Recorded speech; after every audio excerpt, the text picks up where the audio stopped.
मुकेश सहनी के महागठबंधन में आने की संभावना बढ़ गई है। अगर वे आते हैं तो 2 सीटों पर बार्गेनिंग उनके साथ तय हो गई, एक दरभंगा और एक मुजफ्फरपुर। दरभंगा में भी मल्लाहों की अच्छी खासी तादाद है, जबकि मुजफ्फरपुर मल्लाहों की एक तरीके से राजधानी बन गई है।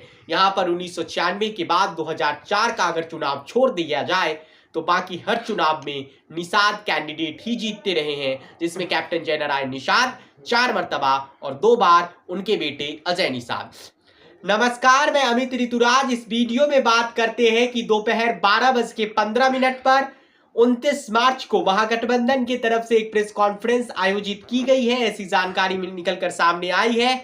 और उस वक्त प्रेस कॉन्फ्रेंस करके इस बात की आधिकारिक घोषणा कर दी जाएगी कि कौन से दल कितने लोकसभा सीट पर चुनाव लड़ रहे हैं। आपको बता दें कि मुकेश सहनी को लेकर अब तक कोई फैसला नहीं हो पाया है, लेकिन मुकेश सहनी के महागठबंधन में आने की संभावना बढ़ गई है। अगर वे आते हैं तो 2 सीटों पर बार्गेनिंग उनके साथ तय हो गई, एक दरभंगा और एक मुजफ्फरपुर।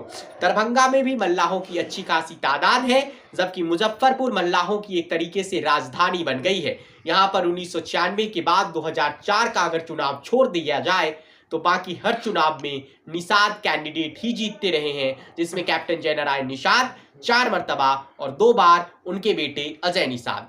1996 में भूमिहार जाति से आने वाले हरिंदर कुमार को चुनाव हराकर कैप्टन निषाद एमपी बने थे। बहरहाल आपको बता दें कि माले के पास 4 सीटें गई हैं, यानी लेफ्ट पार्टीज को 4 सीटें, एक सीट आरा की। तो आरा से माले के उम्मीदवार इस बार सुदामा प्रसाद एमएलए होंगे।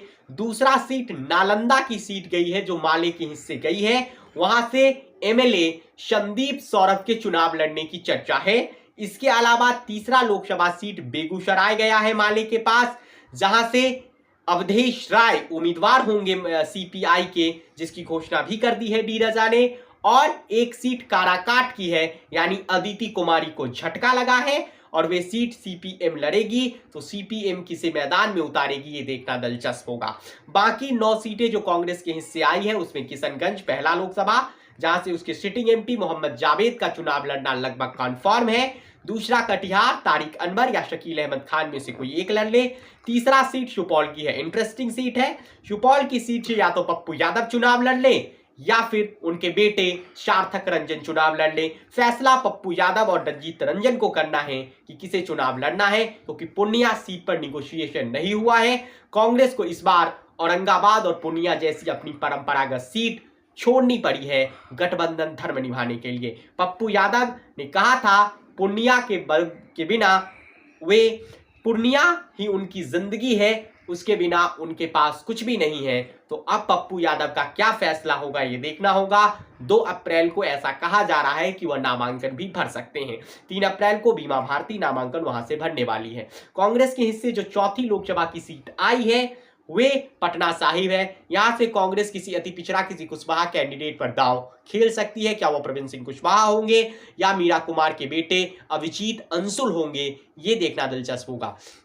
यानी कटिहार, किशनगंज, सुपौल, पटना साहिब के बाद 5वीं सीट सासाराम जो सुरक्षित सीट है, वहां से या तो छेदी पासवान को चुनाव लड़ ले अगर वो कांग्रेस में शामिल होते हैं, जिसकी चर्चाएं रहती है। इसके अलावा राजेश राम, विश्वनाथ राम जो 2 एमएलए हैं, उनके नाम की चर्चा है। और वैशाली के राजा पाकर सीट से विधायक प्रतिभा कुमारी दास के भी नामों की चर्चा है।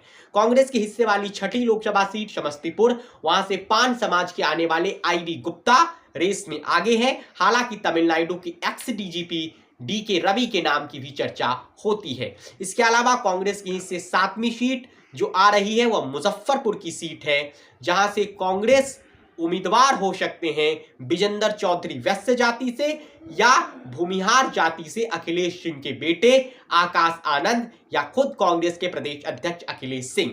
लेकिन दिक्कत यह है कि वैशाली में भी भूमिहार और मुजफ्फरपुर में भी भूमिहार कैंडिडेट क्या महागठबंधन उतारेगा, ये एक सवाल है। अगर मुकेश सहनी की वापसी महागठबंधन में हो जाती है तो फिर कांग्रेस को मुजफ्फरपुर की सीट छोड़ना होगा और कोई दूसरा सीट उसे मिल सकता है, शिवहर या महराजगंज। तो शिवहर अगर मिलता है तो अमित कुमार टुन्ना जो कांग्रेस के एमएलए रहे हैं उनकी लॉटरी लग सकती है। कांग्रेस के हिस्से 8वीं लोकसभा सीट भागलपुर की आ रही है। यहां से कांग्रेस के विधायक अजीत शर्मा या उनकी एक्ट्रेस बेटी नेहा शर्मा उम्मीदवार हो सकती हैं और कांग्रेस के हिस्से 9वीं लोकसभा सीट जो आ रही है वह बेतिया की है। अब दिलचस्प ये है कि बेतिया से कांग्रेस किसी ब्राह्मण कैंडिडेट को लड़ाए या फिर अखिलेश सिंह के बेटे को लड़ाए या फिर खुद अखिलेश सिंह लड़े, इस पर अभी फैसला होना बाकी है।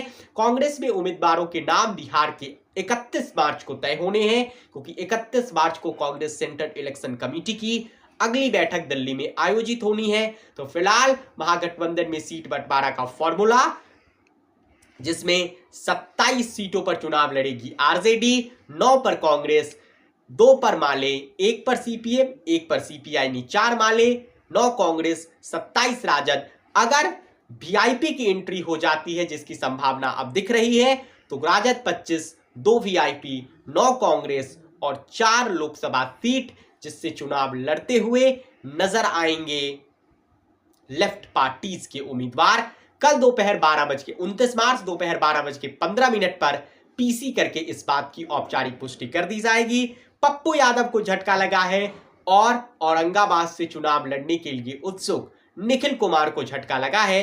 कटिहार वाले अशफाक करीम के साथ खेल हो गया है, जो वहां मेडिकल कॉलेज चलाते हैं, धनबल से परिपूर्ण है, लेकिन इन तीनों के साथ खेला हो गया है। पप्पू यादव को तय करना है मधेपुरा लड़े, सुपौल लड़े या फिर अपने बेटे सार्थक रंजन को सुपौल से लड़ा दे या फिर निर्दलीय लड़े।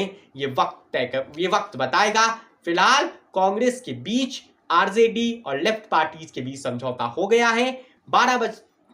29 मार्च को इसकी घोषणा कर दी जाएगी। इस वीडियो में इतना ही। इससे जुड़ी जो भी जानकारी होगी हम आप तक पहुंचाते रहेंगे। हमारे YouTube चैनल को सब्सक्राइब कीजिए, फेसबुक पेज को फॉलो कीजिए। आपका धन्यवाद।